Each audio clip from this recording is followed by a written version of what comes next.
What's up, everyone? Thanks for tuning in. This is Tronzilla. In this video, we're going to check out Day 1 and Day 2 of the 2951 Intergalactic Aerospace Expo. It's been going on for a couple days now. We've been checking out a lot of the ships they have on display. There are many to choose from. Like this, the expo is actually much larger than I thought. This is the first one I've been to.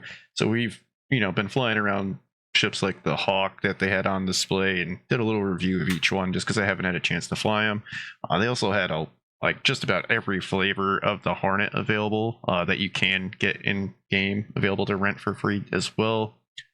They also gave me a copy of the Nomad, which I don't know why, but I ended up with it looked like the starter pack Nomad is in my ship inventory now. Might be worth checking out any of you other backers out there, but I did get one for free.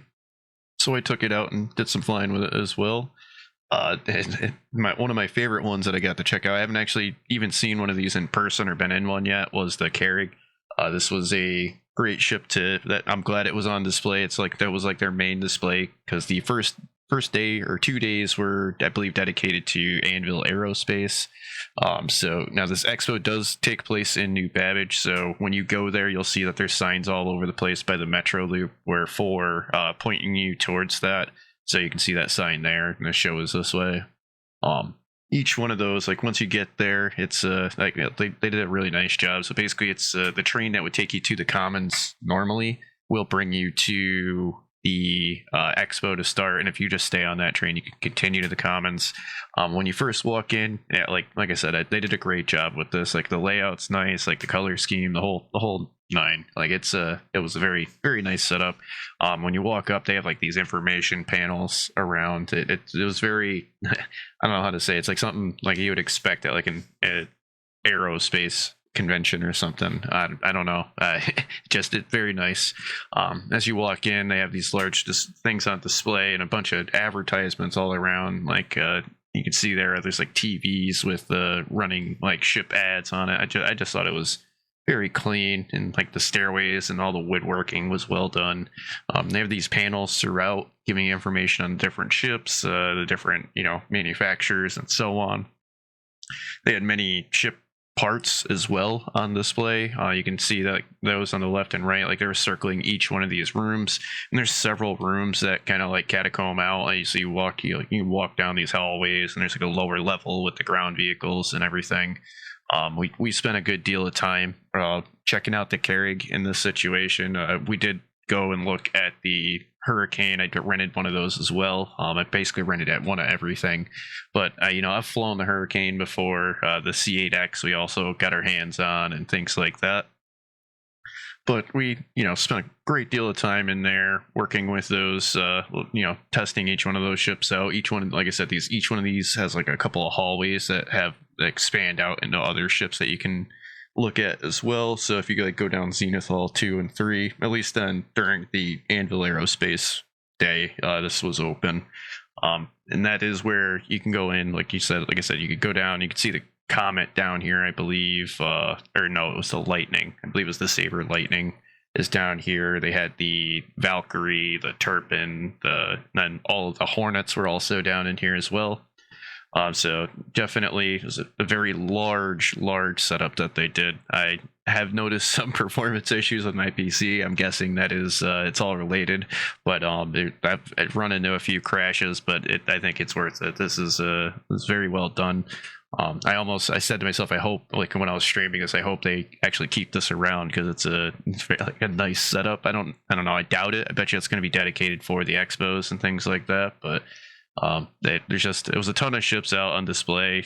This is a free fly event, so if there's any newcomers thinking about checking out Star Citizen, now is definitely a good time because they're all all these ships are free to fly. You can get your I believe the game is free to start right now.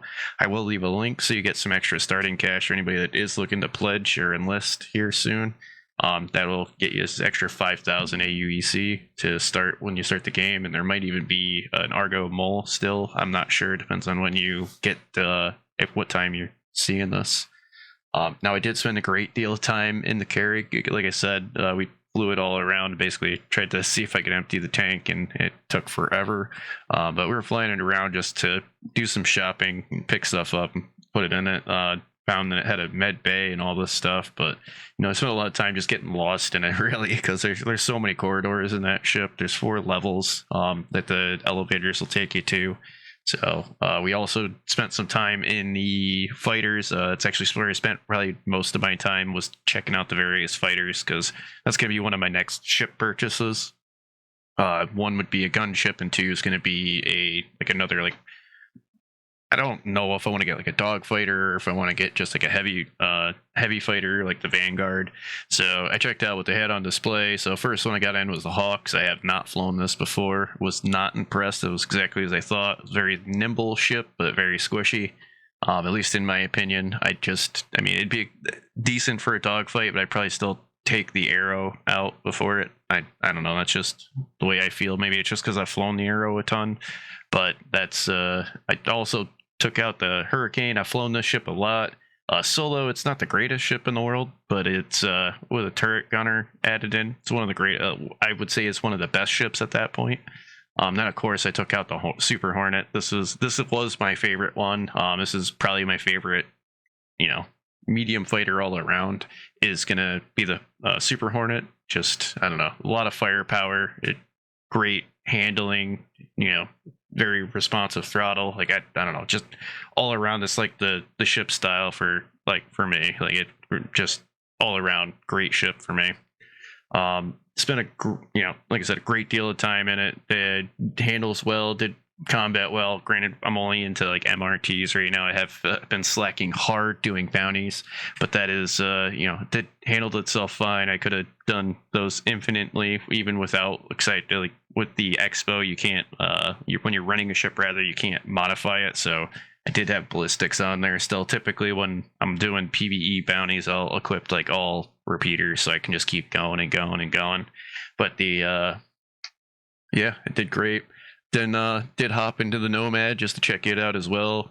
Basically just went and picked up goods with it and did a little hauling. It only had, I believe, 30 cargo. Don't quote me on that. It was something like that. Wasn't too much, but it was enough to pick up a light load off of the Prospector from the ARCL1. So I just grabbed one of the work orders with it just to check it out, take it out and fly it. Handles pretty well. I was rather impressed. It's somewhat truck-like, I would say. Maybe just because of the back makes you think it's a truck, but it's kind of like that. Moving into day 2, the RSI, or Robert Space Industries, started having theirs out on display as well in the Apex Hall. That gave us access to all of the Connie line, so the Andromeda, the Phoenix, the Taurus, the Aquila, if I'm saying that right.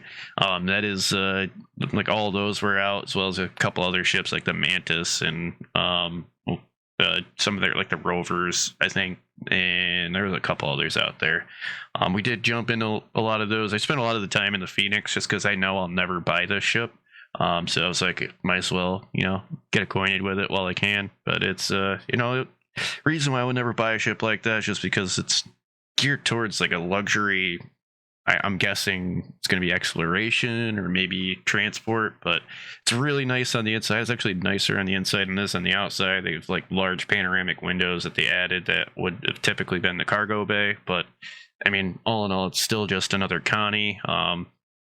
I think it's more suited to be a gunship than anything else. I don't think we should try to, at least I wouldn't. If I was going to buy a luxury ship, I'm just going to go to Origin. That's just me. But all in all, I had a great time. We're going to be looking forward to getting into day 3. It's going to be Aegis Day. They're going to have the Warden lineup out there. I'll definitely do probably another video on those because the Warden's actually one of the other ships I'm looking at buying. So to me, it's going to come down to either the Super Hornet or the Warden. Super Hornet more because I think that would be better in a PvP as a PvP ship for me. I haven't done too much of it, but I definitely feel confident in it. And then maybe the Warden would be, but I don't know. You could. I'm still torn on which one I'd probably jump into first because I don't know what I'm going to do more. I think I'm probably going to end up getting the Warden to start, and I'll end up with the Super Hornet too. But the hope you guys tune in for another video or check out some of the previous ones. Or if you could like, comment, subscribe if you're liking these, please do so. And I'll catch you on the next one. Later, y'all.